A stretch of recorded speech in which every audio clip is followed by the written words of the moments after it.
In a world teeming with diverse personalities and countless interactions, it's vital to navigate our relationships with wisdom and discernment.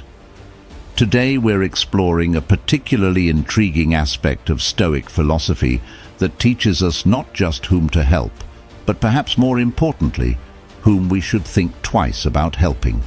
Stoicism, with its deep roots in logic and virtue, offers us a unique lens to scrutinize human behavior, highlighting 8 types of people who might not benefit from our assistance in the ways we hope. As we delve into these insights, you'll discover how to protect your energy, invest in reciprocal relationships, and foster genuine growth, both in yourself and others. Join me in uncovering these Stoic teachings that challenge us to choose wisely who deserves our time and energy, ensuring our efforts are as effective as they are well-intentioned.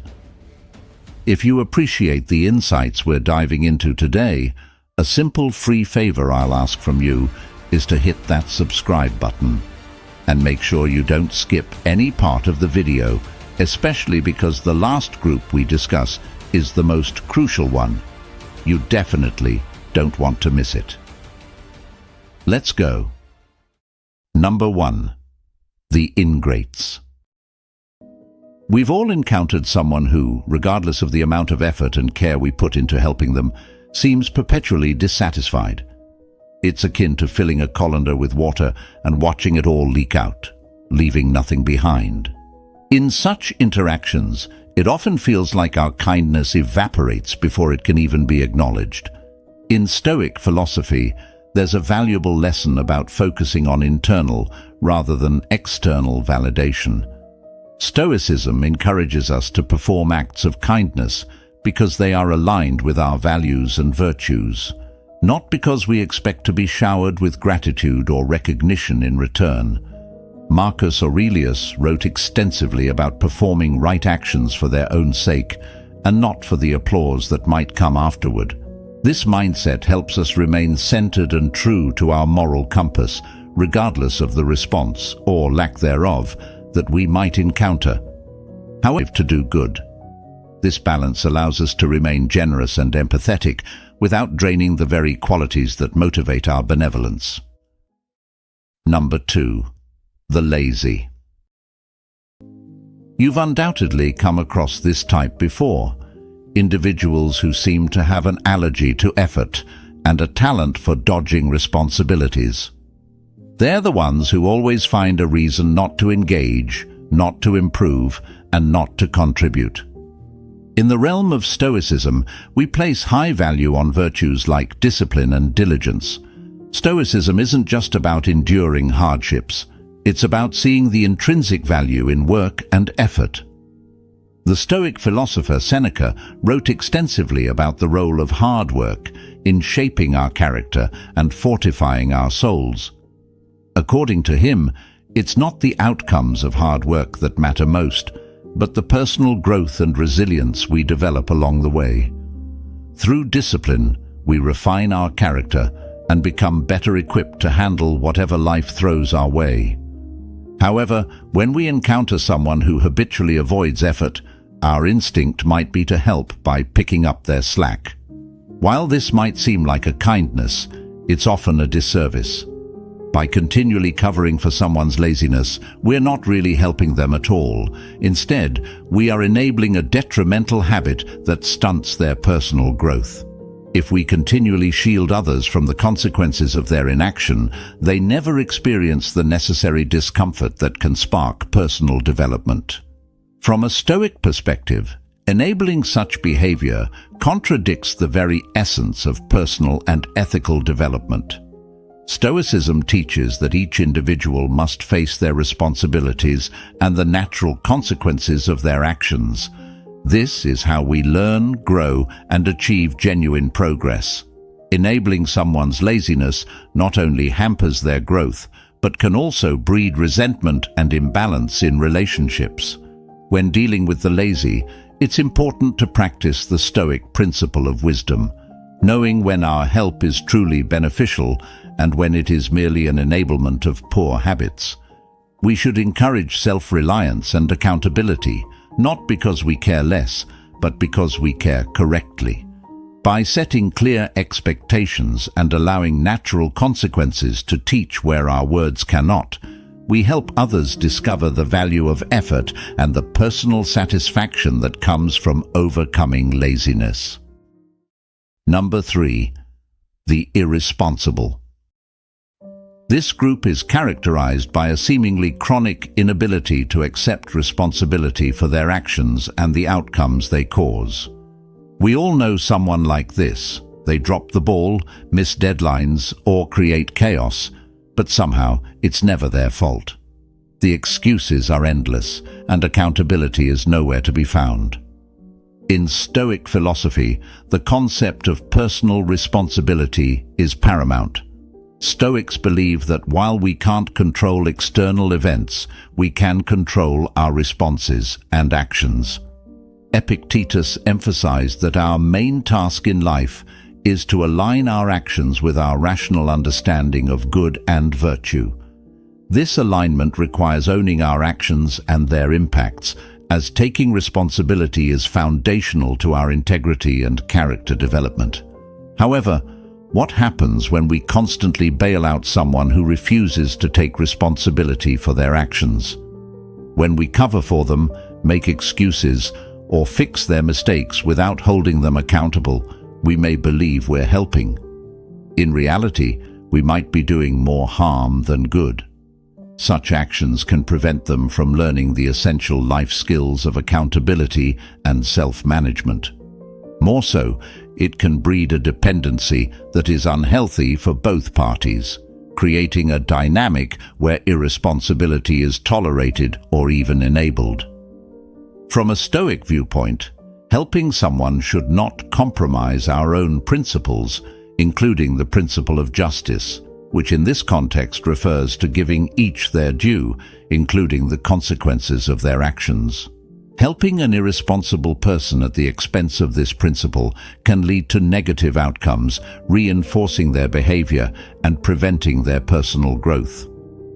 When dealing with the irresponsible in a Stoic manner involves fostering an environment where accountability is encouraged and valued. It's about helping others to help themselves, building their capacity to take responsibility, and thereby enhancing their ability to contribute positively to their own lives and to society at large. This approach not only helps maintain our integrity, but also contributes to the genuine improvement of those around us. Number 4. The manipulators. These individuals are particularly skilled at bending situations to their advantage, often at the expense of others. You might know someone like this, someone who seems to always have an angle, who uses charm or guile to sway decisions in their favor, leaving a trail of imbalance and sometimes distress in their wake. In the realm of Stoicism, great emphasis is placed on the virtue of wisdom, particularly in understanding what is within our control and what is not. Manipulators thrive on controlling others through emotions, deceit, or psychological games. Stoics like Marcus Aurelius counsel us to maintain a strong mental fortress, guarding our reason and emotions against such external influences. This doesn't mean building walls and shutting people out, but rather developing a keen awareness of our own vulnerabilities and the intentions of others. Stoicism teaches us to be vigilant and discerning. By cultivating a deep sense of self-awareness and understanding our own biases and triggers, we can better shield ourselves from manipulative tactics. This involves practicing mindfulness about our interactions and the nature of the exchanges we have with others. Are we being swayed by charm? Are we being guilted into making decisions? These are critical questions that can help us recognize manipulation when it occurs. Moreover, protecting ourselves from manipulators is not just about personal peace. It's also about maintaining integrity and justice, key Stoic values. Allowing ourselves to be manipulated can lead to decisions and actions that are not in alignment with our true values, potentially causing harm to ourselves and others. In the Stoic view, each individual should live according to our deepest values. Number 5. The perpetual critics. This group is tough to please. No matter the effort or the outcome, they have a knack for finding flaws and shortcomings. Their criticism rarely comes with encouragement or constructive feedback, and continue to live in alignment with our true values, unaffected by the baseless judgments of others. This approach doesn't just protect us, it allows us to thrive amidst adversity, staying true to our course and our principles. Number 6. The narcissists. These individuals are often easy to spot as their world clearly revolves around their own interests. They are the centers of their own universes and tend to make sure everyone knows it. Interactions with narcissists are typically draining. They take a lot of energy and often give nothing substantial in return. This imbalance is not only exhausting, but can also be deeply unsatisfying and emotionally debilitating. In Stoic philosophy, there's a strong emphasis on mutual respect and support within relationships. Stoicism teaches us to foster connections that are based on reciprocity and moral virtue. The famous Stoic philosopher Seneca emphasized that relationships should be a source of strength and mutual growth, not a one-sided affair where one party continually benefits at the expense of the other.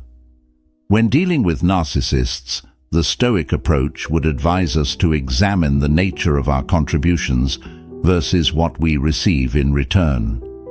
This isn't about keeping a strict score, but rather recognizing when a significant imbalance persists.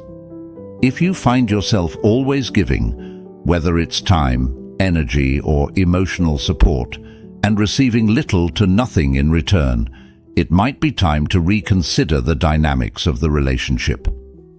Stoicism doesn't mean enduring negative treatment silently. Rather, it encourages us to make rational decisions about where we invest our energies. Stoics believe in using reason to guide our actions, which includes making thoughtful decisions about who we allow into our lives. If a relationship with a narcissist is proving to be harmful or unchangeably one-sided, a Stoic might decide that stepping back is the most logical and self-respecting action. Moreover, Stoicism teaches us the importance of self-care through the practice of apatheia, or peace of mind. Continuously engaging with someone who drains your energy and gives nothing back can disrupt this peace. Therefore, maintaining a distance from such dynamics can be a form of practicing Stoic wisdom. It allows us to preserve our mental and emotional resources and to focus them on relationships and pursuits that are more aligned with our values and well-being. While it's important to be compassionate and helpful, it's equally vital to ensure that we are not diminishing ourselves in the process. By applying Stoic principles, we can strive to cultivate relationships that are balanced, respectful, and mutually nourishing. In cases where this balance cannot be achieved, like often with narcissists, stepping back can be the most sensible and respectful choice to ourselves. Number 7. The opportunists. These individuals have a knack for finding angles and advantages in every situation. They navigate through life with a keen eye for opportunities, unfortunately, often at the expense of others. Opportunists typically engage in relationships and situations where they can extract maximum benefit with minimal contribution, leaving a trail of one-sided transactions behind them. In Stoic philosophy, there's a strong emphasis on practicing virtues such as generosity and kindness. However, Stoicism also underscores the importance of wisdom and prudence. The philosopher Epictetus emphasized that while it's important to be open-handed, we must not do so to the extent of our own detriment. This is where the Stoic concept of practical wisdom comes into play. It teaches us to discern the difference between genuine need and exploitation. Stoicism counsels us to be mindful of when our generosity is being taken advantage of. It's one thing to give freely and without expectation of return, but quite another to continually support someone who has no interest in reciprocating or contributing equally. Recognizing this imbalance is critical, as unchecked, it can lead to not only depletion of our resources, but also to feelings of resentment and being taken for granted. Setting boundaries is a crucial Stoic practice in dealing with opportunists. Boundaries help protect our time, energy, and emotional well-being. They aren't barriers to keep people out, but rather guidelines that help ensure our relationships are mutually respectful and beneficial. By clearly communicating our limits and expectations, we can better manage how we engage with those who may be inclined to overstep or take undue advantage. Moreover, in Stoic thought, the idea of preferred indifference, things that are nice to have but not essential to our happiness, teaches us to hold loosely to material gains and focus more on our inner virtues. However, this doesn't mean allowing others to exploit those indifferents at will. Instead, we are taught to use them wisely, in ways that align with our values and contribute to the common good, not just to the good of those who might wish to use us for their ends.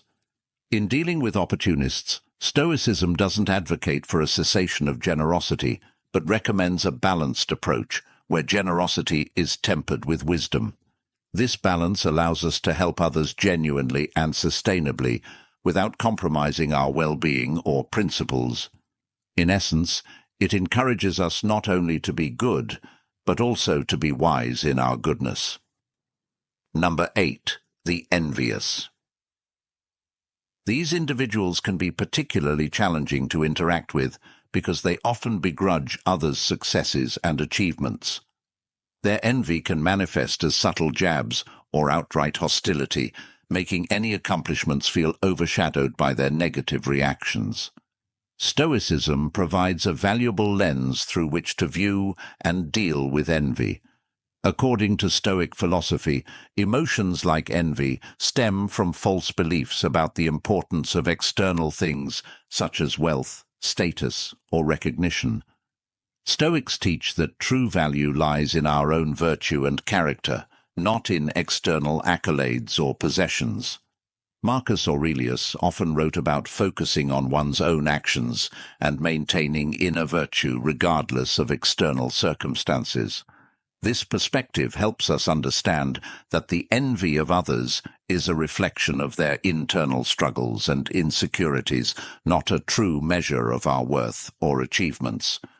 Moreover, Stoicism encourages us to maintain equanimity, calmness, and composure in the face of both praise and criticism.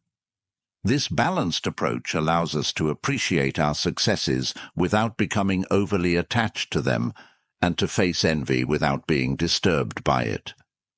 When we encounter envy, Stoicism teaches us to respond with empathy rather than resentment, understanding that envy is often a sign of someone's dissatisfaction with their own life can help us approach such individuals with compassion rather than defensiveness. Stoicism also reminds us to focus steadfastly on our own path and progress. It teaches that our primary duty is to cultivate our character and live in accordance with reason. By keeping our attention on our personal development and staying true to our ethical principles, we naturally protect ourselves from being swayed by the negative energies of the envious. This focus ensures that our energy is invested constructively in our growth and in contributing positively to the world around us, rather than being drained by the negativity of others. In handling relationships with envious individuals, Stoicism doesn't suggest cutting them off or harboring negative feelings. Instead, it advocates for understanding the root of their emotions and continuing to act with integrity, regardless of how others may perceive or react to our successes. In this way, we not only maintain our peace of mind, but also set an example of how to manage success and recognition with grace and humility. By adopting a Stoic approach to dealing with envy, we empower ourselves to remain unaffected by external opinions and focused on what truly matters, our own moral and personal development. This not only enriches our lives, but also offers a serene path forward, free from the disturbances that envy can cause in our social and professional circles. And there you have it, a journey through understanding the types of people who may challenge our peace, but also teach us about our own strengths and values. Remember, in the landscape of life, our greatest power lies in where we place our focus and how we choose to respond to the challenges we encounter. Embrace your path with courage and wisdom, knowing that every interaction is an opportunity to practice virtue and deepen your understanding of both yourself and others.